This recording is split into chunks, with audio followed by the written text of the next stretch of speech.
Aujourd'hui, je vais parler avec les pasteurs. Vous savez, il y a beaucoup de pasteurs. Les pasteurs sont des bénédictions de Dieu, vous voyez.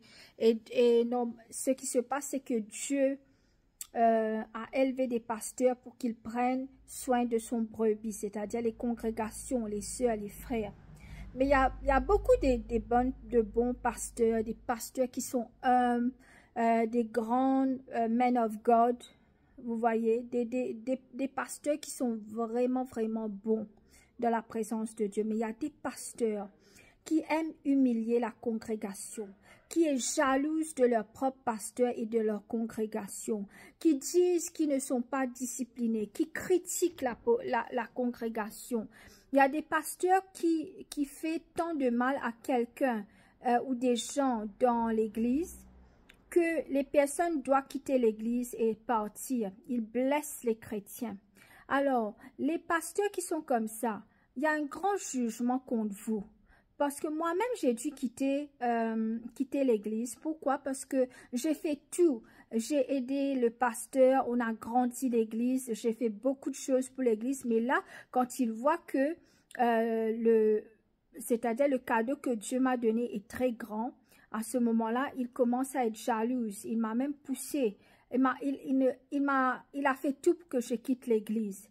Il a même fait pleurer des congrégations. Alors, les pasteurs qui font quitter les chrétiens pleurer, quitter l'église, quitter Dieu, il y a un grand jugement contre vous. Un grand jugement contre vous. Si vous ne changez pas, vous allez rater l'enlèvement. Vous allez rater votre paradis. Alors, c'est un message pour les pasteurs de Dieu, c'est un warning pour vous. Si vous n'allez pas changer, il y a un grand jugement contre vous. Vous, les pasteurs qui êtes supposés d'être douces avec les brebis, oui, corrigez les brebis, disciplinez, mais aussi ne pas les faire souffrir et au point de les faire quitter, qu'ils quittent l'église. Alors, il y a un pasteur que je suis partie raconter ce qui s'est passé. Alors, le pasteur me dit, il va falloir que tu demandes pardon au pasteur parce que il peut te donner des malédictions. Mais moi, je lui dis, je ne peux pas demander pardon parce que j'ai rien fait. Vous comprenez? Vu qu'il a vu que j'étais en train de grandir dans le ministère, il a commencé à avoir son ego parce que je suis une dame. Et il a commencé à dire des choses pour que je dois quitter l'église et partir. Il était jaloux. Il y a des pasteurs qui sont jaloux des autres pasteurs parce que Dieu est en train d'élever d'élever dans un autre niveau. Il y a des pasteurs qui sont jaloux de leur congrégation parce que Dieu est en train d'élever quelqu'un dans la congrégation qui s'humilie devant Dieu. Alors, c'est pas parce que tu es un pasteur, tu as la faveur de Dieu que Dieu va pas te juger. Toi aussi, tu vas être jugé plus que la personne qui est assise sur la chaise qui t'écoute parce que tu as un autre niveau et ton jugement est plus grand. Alors, il y a des personnes, quand les pasteurs ou les chrétiens les ont blessés, ils disent quel type de Dieu c'est. Non, c'est pas Dieu qui t'a blessé. C'est pas le Père, le Fils, le Saint-Esprit qui t'a blessé. Dieu est Dieu. Mais les humains, même les pasteurs, même les chrétiens sont des humains. Ils commettent des fautes. Ils commettent des péchés. Alors, même si tu quittes l'église, continue de prier à ton Dieu. Ton Dieu va te montrer le chemin. Continue de jeûner et de prier au Père, au Fils et au Saint-Esprit. Ne blâme pas Dieu pour les fautes que les humains commettent, même les pasteurs. Les pasteurs, écoutez-moi. Si vous ne faites pas ce que Dieu vous dit, définitivement, il y aura un clash dans l'église. Et si vous ne faites pas les bonnes choses, Dieu va vous juger. Et même les congrégations ont le droit de vous dire que c'est pas bon. C'est pas parce qu'on vous respecte que vous avez le droit de faire ce que vous voulez. Alors les pasteurs, on va pas partir sur tes mots. On va partir avec le mot de Dieu. On va écouter Dieu, pas toi. On va t'écouter, mais si tu fais pas les choses droites, on peut pas t'écouter. On doit écouter Dieu, la parole de Dieu. Alors les pasteurs qui parlent comme ils veulent là.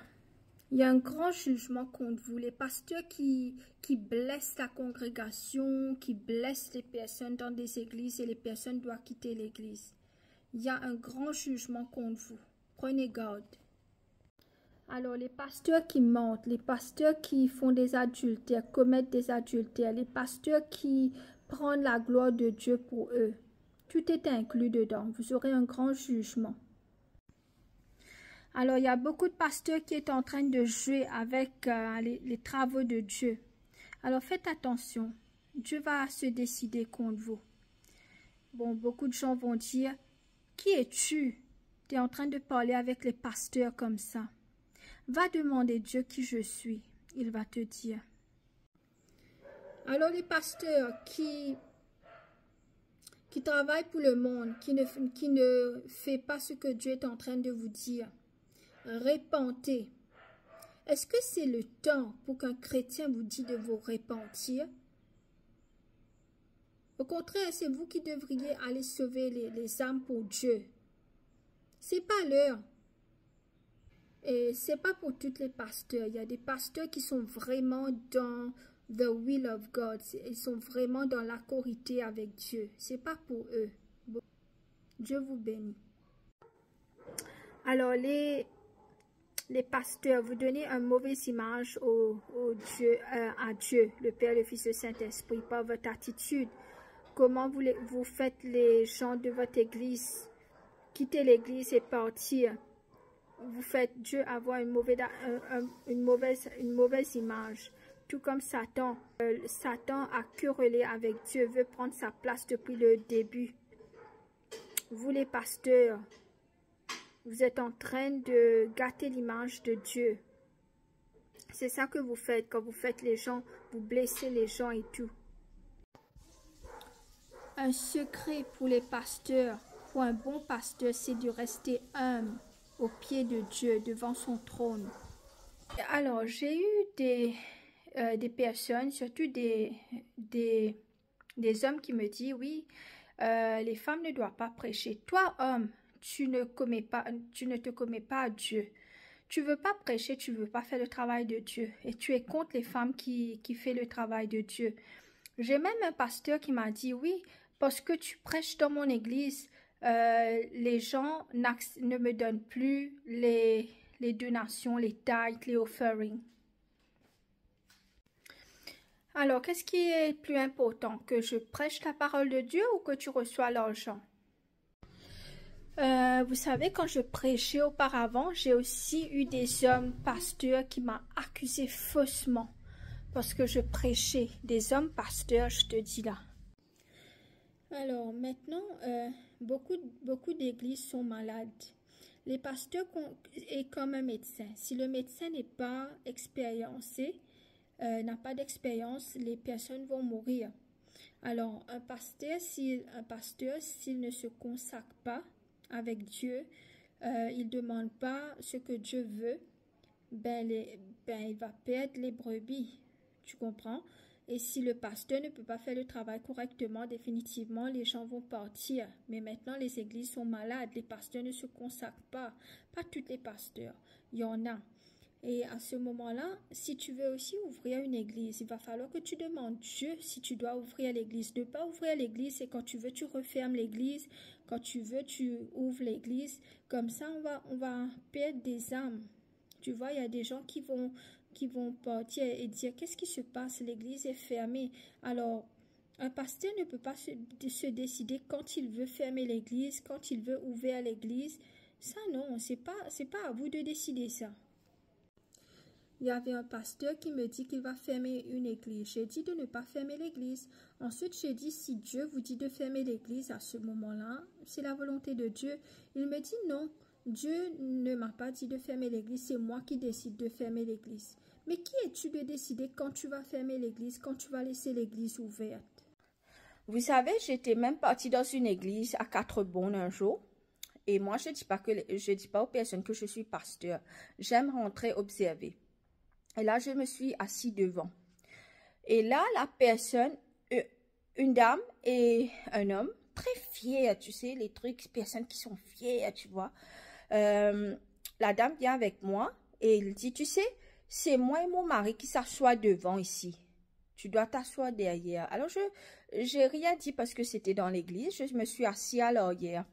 Et là, Dieu m'a dit, ces personnes, même s'ils sont dans le paradis, ils vont s'asseoir à l'oreille, ils n'auront pas une place devant, pas d'humilité.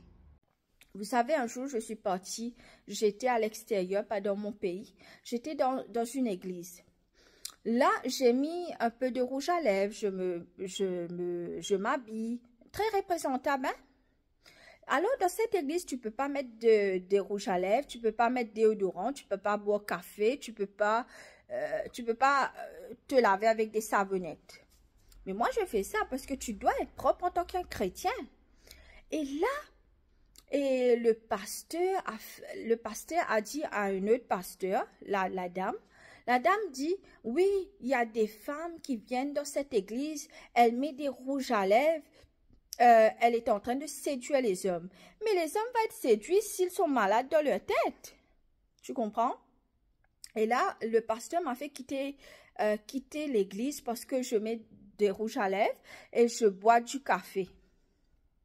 Alors, ces gens, il y a des chrétiens qui sont malades dans leur tête. Il faut arrêter ces types d'imbécilité. À ce moment-là, vous abaissez Dieu. Et les personnes ne veulent pas venir à l'église parce qu'ils croient que c'est Dieu qui dit ça. Mais c'est vous, humains, qui sont malades dans votre tête, les chrétiens. Vous savez, un jour, depuis l'âge de 16 ans, moi, je me suis dédiée à Dieu. Tu sais, depuis très jeune. Jamais dans la drogue, jamais dans la prostitution, jamais dans l'alcool. J'étais vraiment droite, tu vois. Et là, un jour, je suis partie prendre un cours dans une église, là. Et là, Dieu a montré qu'il m'a choisi pour quelque chose que je dois faire. Et la personne, le prophète, il était un drogué auparavant. Dieu l'a converti, il a changé sa vie, gloire à Dieu. Et maintenant, il est prophète. Quand Dieu a montré qu'il m'a choisi pour quelque chose, tu sais qu'est-ce que le prophète a dit? Il dit comme ça devant tout le monde, oui, Dieu ne regarde pas l'apparence. Mais qu'est-ce que tu vois dans mon apparence?